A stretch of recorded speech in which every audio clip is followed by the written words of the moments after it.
Assalamualaikum warahmatullahi wabarakatuh. Para mahasiswa dan mahasiswi sekalian, kampus Temik Amik Kota Bandung yang berbahagia, pada pertemuan ke-7 dan insya Allah kita akan membahas modul ke-7 mata kuliah Pancasila dan Kewarganegaraan ini akan membahas tentang penghayatan dan pengamalan nilai-nilai Pancasila bagian kedua, khususnya dikaitkan dengan kondisi COVID-19 atau pandemi yang sedang berlangsung. Bagaimana penghayatan dan pengamalan Pancasila pada saat kita sedang menghadapi situasi pandemi dan COVID-19 ini. Mari kita ikuti uraian berikut ini.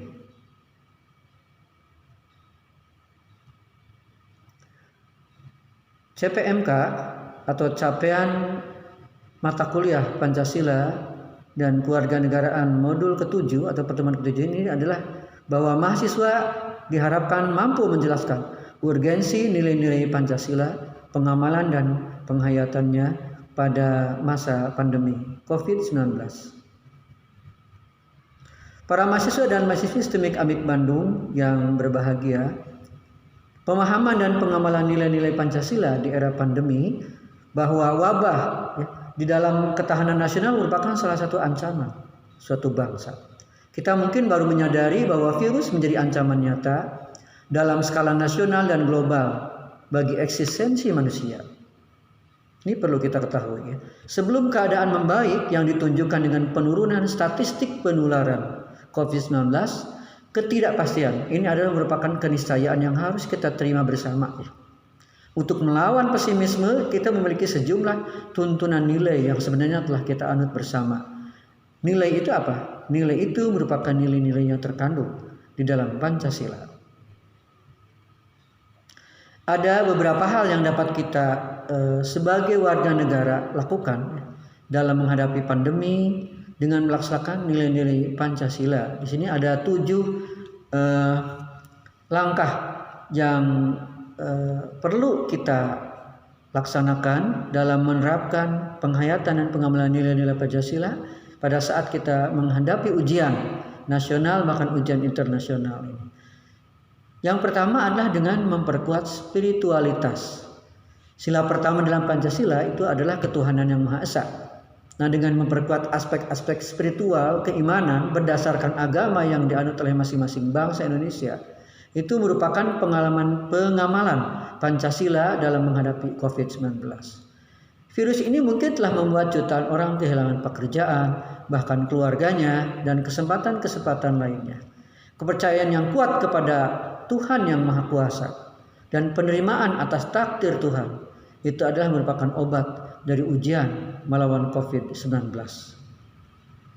Selain diwujudkan dengan penerimaan, pengamalan Pancasila pertama dapat ditunjukkan yaitu dengan meningkatkan intensitas beribadah kita kepada Tuhan yang Maha Esa. Semakin dekat, semakin taqarrub kepada Tuhan yang Maha Esa, pada Allah Subhanahu wa taala.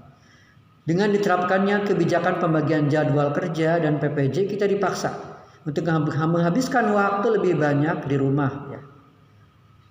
Dengan cara tersebut kita justru dapat lebih banyak meluangkan waktu untuk beribadah kepada Sang Maha Pemilik kehidupan ini berdasarkan agama yang dianut masing-masing. Kemudian selain kita beribadah pasrah diri, takdir Allah Subhanahu wa taala, takdir Tuhan yang Maha Esa ini adalah merupakan ujian. Kita juga terdorong dengan keyakinan dan keimanan ini adalah dengan menjaga 3M. Yaitu yang pertama adalah dengan mencuci tangan, kemudian yang kedua memakai masker, ya. Yang ketiganya adalah menjaga jarak atau physical distancing ya, secara fisik, atau social distancing secara sosial. Nah, itu salah satu bentuk kita melaksanakan agama. Hatinya dekat kepada Tuhan, prakteknya melaksanakan 3M. Jadi lahir dan batin seimbang kita laksanakan. Itu yang pertama. Kemudian yang kedua adalah memperkuat solidaritas sosial. Masih lekat dalam ingatan beberapa waktu lalu saat ada oknum yang berusaha menghalang-halangi bahkan menolak pemakaman jenazah COVID-19 ini. Entah apa yang merasuki sekelompok orang tersebut, Padahal yang harus kita junjung tinggi dalam melawan virus corona adalah kemanusiaan. Kasus lain yang terjadi adalah adanya sebagian masyarakat yang mengucilkan pasien COVID-19 yang sudah sembuh. Sikap-sikap seperti atas tentu sangat jauh dari pengamalan nilai-nilai Pancasila, itu jauh sekali. Yang harus kita pupuk bersama dalam menyikapi pasien COVID-19 yang sembuh dan meninggal adalah dengan memperkuat solidaritas. Itu ya. Hal tersebut dapat ditunjukkan dengan perhatian kita kepada keluarga ataupun pasien itu sendiri. Karena dengan memperkuat jalinan sosial, itu akan muncul sikap saling membantu, saling meringankan beban yang ditanggung. Selain itu, solidaritas sosial juga dapat ditunjukkan dengan pemberian donasi kepada orang-orang yang secara langsung terkena imbas wabah ini. Yang ketiga adalah dengan cara memperkuat persatuan dan kesatuan. Bersatu itu adalah kunci dari kemerdekaan yang dapat kita raih dari tangan penjajah. Kalau tanpa persatuan, kalau tanpa bersatu, maka kita tidak mungkin punya kekuatan untuk bisa mengusir penjajah. Sekarang pun kita sedang diusir oleh penjajah, yaitu ingin ada sekelompok yang ingin merubah dasar negara Pancasila dengan yang lain, bentuk negara kita NKRI dengan bentuk negara yang lain, bahkan bendera merah putih juga ingin diganti dengan bentuk yang lain. Kelompok-kelompok itu sudah memberikan identitas dalam bentuk pakaiannya dalam salah satu agama tertentu. Nah, ini yang harus kita hindari, harus kita perjuangkan supaya tetap Pancasila, NKRI, merah putih, bahasa persatuan Indonesia, bangsa kita sebagai satu bangsa, ya, itu betul-betul kita pertahankan sampai mati-matian. Jihad di situ letaknya. Jangan sampai ada faham-faham yang mengatasnamakan agama tertentu, berkedok agama tertentu, bahwa itu ajaran, akan tetapi ternyata ujung-ujungnya adalah ingin merusak NKRI, Pancasila, bahasa, ya, persatuan kita, termasuk bendera kita sebagai salah satu simbol persatuan dari berbagai keragaman. Ini yang harus kita termasuk ada yang memanfaatkan kasus COVID ini untuk melawan pada pemerintahan yang syah, ya. Kemudian untuk membuat kericuhan-kericuhan dan juga keributan-keributan memancing emosi antara satu kelompok dengan kelompok yang lain, satu agama dengan agama yang lain. Ini ada yang memanfaatkan seperti itu. Akan tetapi dengan kunci persatuan, bersatu, berbeda tapi satu, satu tapi dalam perbedaan. Ya, satu dalam perbedaan itu artinya satu bangsa, satu bahasa, satu negara, satu ukhuwah wataniyah, persatuan dalam satu negara. Kemudian satu bendera merah putih, satu tekad kita untuk bisa menghindari atau bahkan mengusir COVID-19 ini. Maka insya Allah penjajahan COVID juga penjajahan orang-orang yang memanfaatkan menghancurkan negara kita dengan kasus COVID ini, maka akan bisa kita lawan dan kita halau, dan negara kita akan tetap berdaulat, adil, makmur, tetap Indonesia Jaya. Nah, ini karena gini, tanpa persatuan dan kesatuan yang dikorbankan oleh pendahulu-pendahulu kita dahulu, maka cita-cita mendirikan negara yang aman, damai seperti Indonesia yang sekarang itu hanya impian-impian belaka. Dahulu pendahulu kita disatukan oleh satu semangat dan kesamaan nasib sebagai negara yang memiliki kemerdekaan, nasionalisme, kemudian dikorbankan, dan juga pengorbanan tersebut terus dikobarkan, ya, semangatnya untuk meraih merdeka dari para penjajah. Penjajah kita sekarang tetap masih ada. Mungkin penjajahnya adalah di dalam negeri, akan tapi dikondisikan oleh luar negeri. Oleh karenanya mari kita tetap jaga persatuan, saling solidaritas dalam mencari jalan keluar menghindari COVID-19 di Indonesia ini. Saat ini yang harus kita lawan bersama, terutama fokus sekali adalah virus. Dengan kekompakan untuk mematuhi seluruh protokol kesehatan dan mengikuti seluruh anjuran dari tenaga kesehatan, itu merupakan perwujudan dari pengamalan Pancasila, sila ketiga, persatuan Indonesia. Jika seluruh protokol dipatuhi bersama dan didukung dengan kebijakan pemerintah yang tepat, maka kasus penurunan COVID-19 pasti akan segera menurun dan bahkan menghilang dari bumi Indonesia ini. Nah, kita harus kompak sama-sama melaksanakan 3M tadi. Yang keempat adalah memperkuat kebijakan dari pemerintah yang pro rakyat. Dalam situasi yang serba sulit ini, bukan hanya masyarakat yang kesulitan dalam beradaptasi dengan situasi dan kondisi yang baru ini, pemerintah pun sama dituntut untuk membuat kebijakan-kebijakan yang tepat sasaran supaya tidak menimbulkan polemik di masyarakat. Nyatanya kebijakan-kebijakan yang saat ini masih dilematis memaksa semua pihak untuk dijalankan bersama. Dengan membuat kebijakan yang pro masyarakat, artinya pemerintah telah mengamalkan Pancasila keempat berarti, yakni permusyawaratan yang dipimpin oleh hikmah kebijaksanaan dalam permusyawaratan perwakilan. Yang kelima adalah upaya kelima memperkuat keadilan sosial dalam membagikan bantuan-bantuan. Peran semua pihak untuk mengawasi alokasi dana dan bantuan-bantuan sosial COVID-19 itu adalah merupakan perwujudan dari sila kelima. Jangan sampai dengan adanya bantuan sosial hanya pihak-pihak yang secara politik saja yang mendukung pemerintah kota ini atau kota itu, kabupaten ini, yang kota itu, mereka yang miskin dan berhak mendapatkan bantuan terabaikan begitu saja, tidak tersampaikan bantuannya. Ya, itu jangan sampai seperti itu.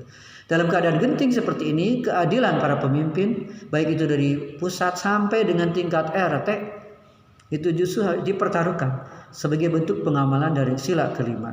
Kita awasi terus bagaimana keadilan ini dari para pemimpin, dari mulai pemimpin yang tertinggi pusat sampai pemimpin yang terendah.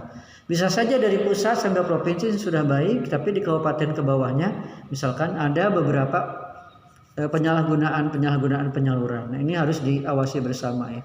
Dan mudah-mudahan saja dari pihak pemerintah semuanya tingkatan apapun betul-betul mempunyai jiwa pengamalan Pancasila untuk memperkuat keadilan sosial dalam pembagian bantuan.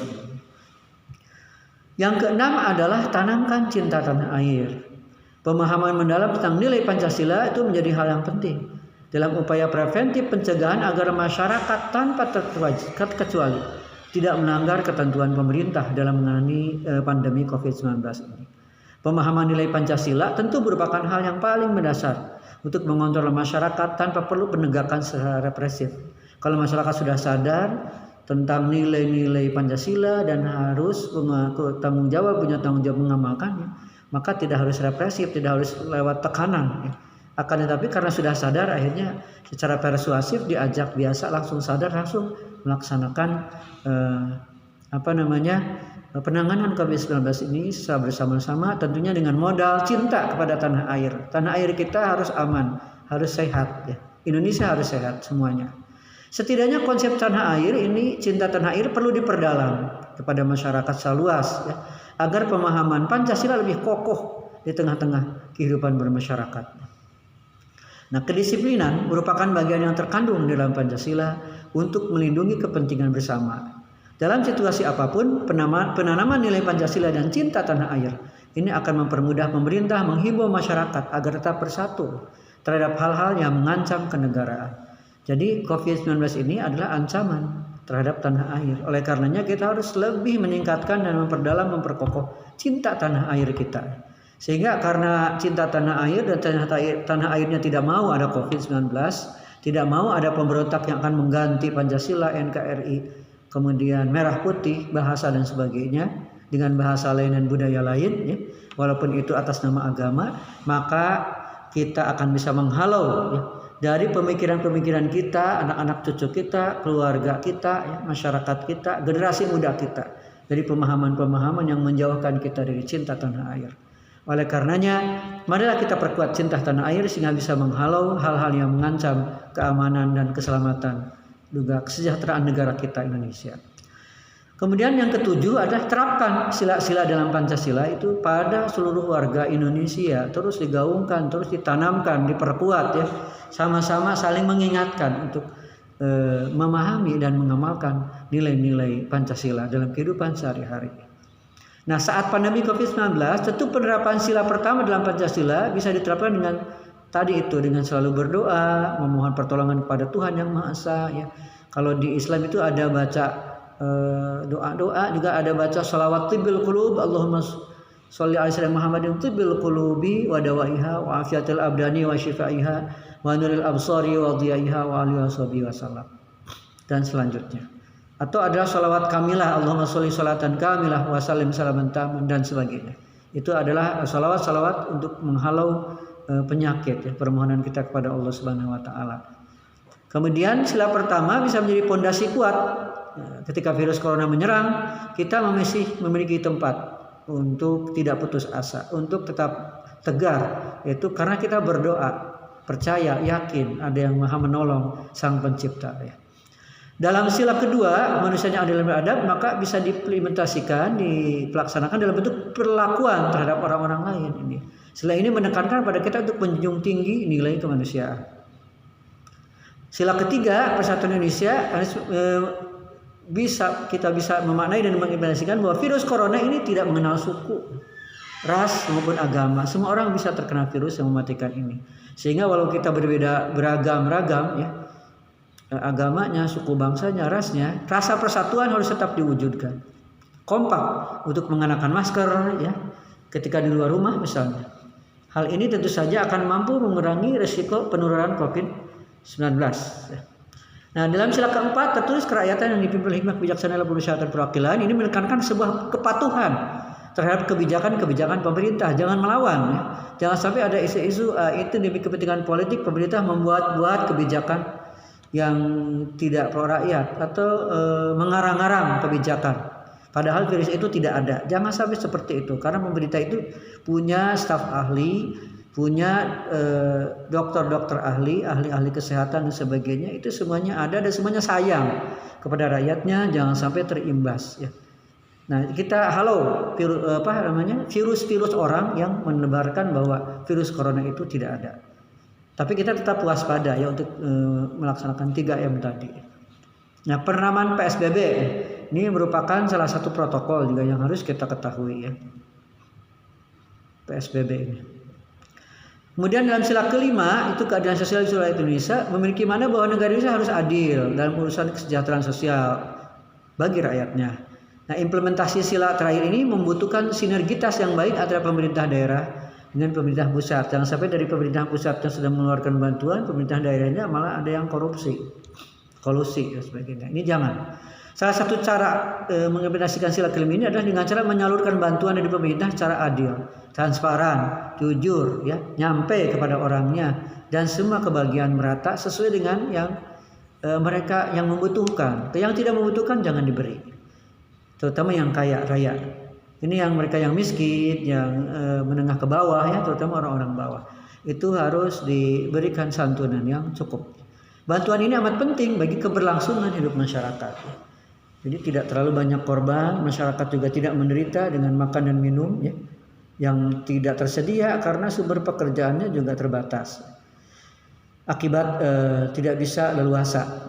Nah, salah satu cara mengimplementasikan kelima ini, menyalurkan bantuan dari pemerintah secara transparan jujur. Sila kelima Pancasila ini menjadi pondasi yang amat fundamental dalam setiap permasalahan bangsa. Nilai-nilai Pancasila sudah tentu tidak hanya menjadi naskah tekstual yang perlu dihafalkan saja, ya, melainkan nafas yang terwujud dalam penerapan kehidupan sehari-hari. Demikian, terima kasih atas segala perhatiannya. Semoga bermanfaat dan tetap semangat. Jangan lupa 3M, ya, mencuci tangan, memakai masker, dan menjaga jarak. Mari kita tutup dengan baca hamdalah. Alhamdulillahirabbil alamin. Wallahul muwaffiq ila aqwamit thoriq. Wassalamualaikum warahmatullahi wabarakatuh.